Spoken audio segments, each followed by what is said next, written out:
alls ekki að missa af því ævintýri.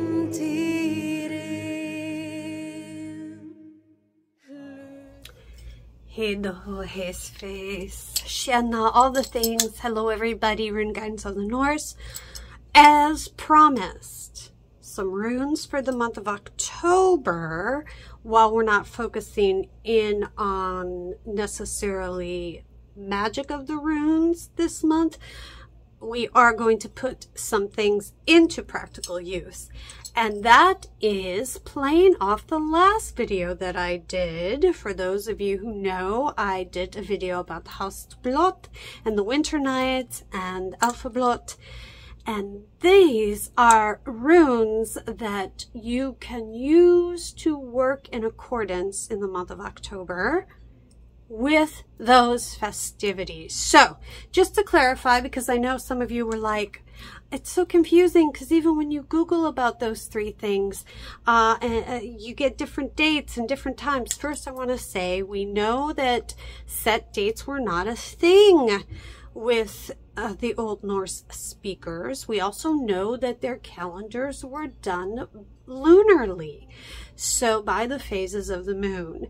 So in a very generalized way, and there's different opinions about this as well, so you can take that into account, but in a very generalized way, the idea of winter nights is the end of summer and the beginning of winter. So in the north, in the far, far north, as you know, our two big holidays are midsummer and Yule.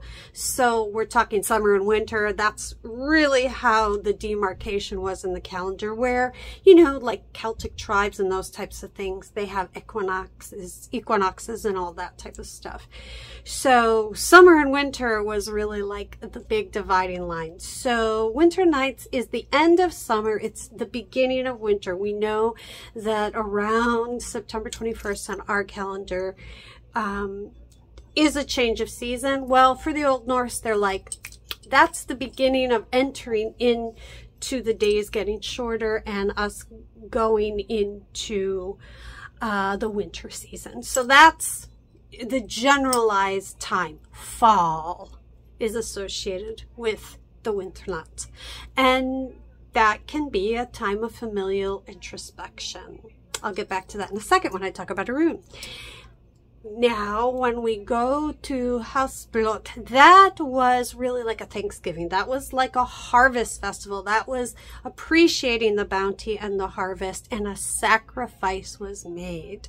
So that's what that is about. And generally, that's why we say it's around the full moon that is found in October.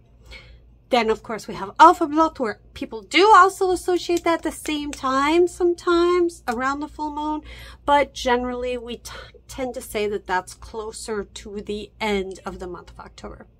And, of course, you are giving an offering and a sacrifice to the Alfar. So, oh, wow. So, some runes to work with. Well, obviously, this month, if we are talking about harvest, we're going to talk about Yera, right? Because Yera means year, but the specific time of year when there's a harvest, when there's a benefiting, when you're getting the reaping of what you sowed, whether that's bad or good. But in general, we like to associate it with the harvest time if you're looking at it from a physical farming perspective. So Yera is going to be your first one, right? Second rune you're going to work with, most likely, is going to be Fehu, because of the abundance aspect. You're celebrating abundance. You're being thankful for that abundance. Now, Fehu can also be associated with Freyfig, and so we want to throw in Freyr's rune, because of course when we're talking about the Alfar, we're always talking about Frey. And when we talk about Freyr or Frey, whatever, you know, we're going to say it Americanized. Our English accents is the rune of Ing, or Ingwaz. So Ingwaz is going to be another one that we're going to be working with very closely during this month. So far, we're talking about 3 runes. Well, I got a couple more. Otala, bam! I knew you were thinking it. The rune of the ancestors. Absolutely, the rune of the ancestors. Especially when you're talking about the Alfar. And, you know, Otala is great because it's really also talking about the land boundary, which actually also is the rune of Ingwaz. And then with with Gebo down at the bottom.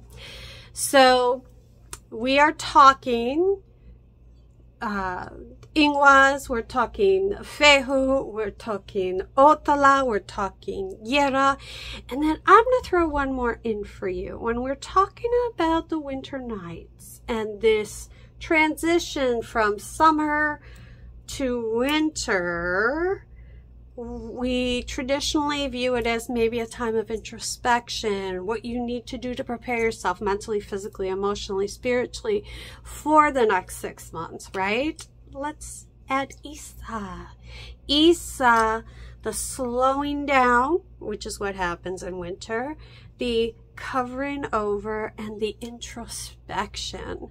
What are the lessons I need to learn so I can emerge from hibernation in the spring and be a new me, a better me, contribute to the community even more? So those are the 5 runes that I am going to encourage you to work with this month, now through the beginning of November, and let me know in the comments how they work for you. Let me know in comments or in our Discord if you're a member of my Patreon. If you're not, you can join for free. It doesn't give you access to everything for free, but you certainly can. And talk about your experiences. I think it's really helpful when you guys share with one another. We all learn from each other. So there you have it.